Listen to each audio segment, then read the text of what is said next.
Je suis en présence de la doyenne du mouvement handisport des Hauts-de-Seine, Carmen Alexandre. Bonsoir. Bonsoir, bonsoir. Carmen Alexandre donc, est à l'origine du comité départemental handisport du 92. Vous l'avez créé il y a Oui, 35 ans oui, maintenant. oui. Il y avait juste une association Oui. qui regroupait les jeunes enfants de l'hôpital de Garches, avec Monique Pascalini qui s'en occupait formidablement bien. C'était la seule, comment on dit, c'était elle qui avait, C'était à l'époque une monitrice sportive. elle avait un diplôme. Oui. Et c'était rare à l'époque qu'une femme ait un diplôme pour le sport pour les enfants handicapés. Oui. Mais c'était Garches, Ouais. c'était l'hôpital. Ouais. Alors, au moment où vous avez donc lancé le comité handisport 92, ça a été un véritable parcours du combattant et pas vraiment simple au début. Hein. Que même Monique n'y croyait pas trop. Mais j'ai eu une chance terrible.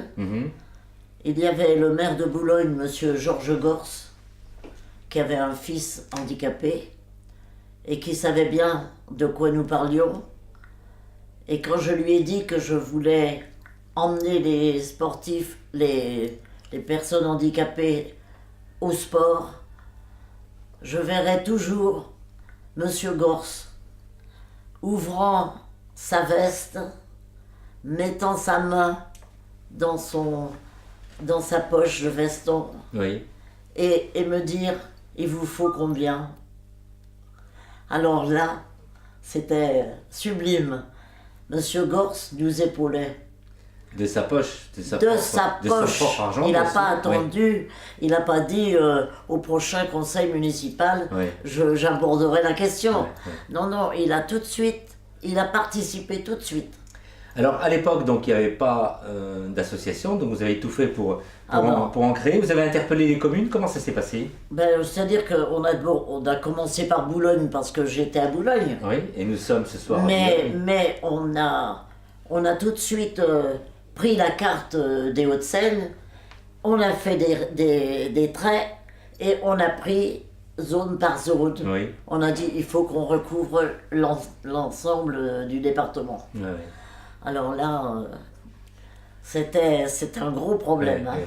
oui. Je quittais la régie Renault pour prendre ma retraite. Vous étiez cadre. Mais j'ai travaillé plus en retraite Oui. que pendant mes années de régie. Ouais. Alors vous avez frappé à toutes les portes du département du 92 et surtout vous avez été soutenu par un homme qu'on connaît tous, monsieur Charles Pasqua, qui était à l'époque président du Conseil général des Hauts-de-Seine. Du Conseil général des Hauts-de-Seine et monsieur Pasqua nous a fait entrer dans l'action, vraiment, parce que ce qui était mis en place pour les valides, le tout venant, il a dit il faut les inclure, il faut les faire venir, il faut qu'ils participent. Alors on a été très surpris de se retrouver avec les valides, Oui. et puis c'était nous qui les entraînions. Ouais. Alors, la ville de Paris, quand elle a vu ce que nous faisions sur le 92, elle a tout de suite adhéré, elle a tout de suite voulu adhérer.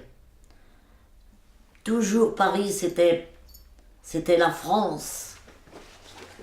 Et nous étions quoi? Nous étions un département.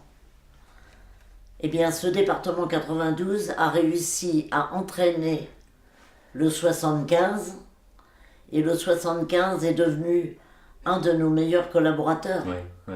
On a le nombre de clubs ouverts à cette époque-là.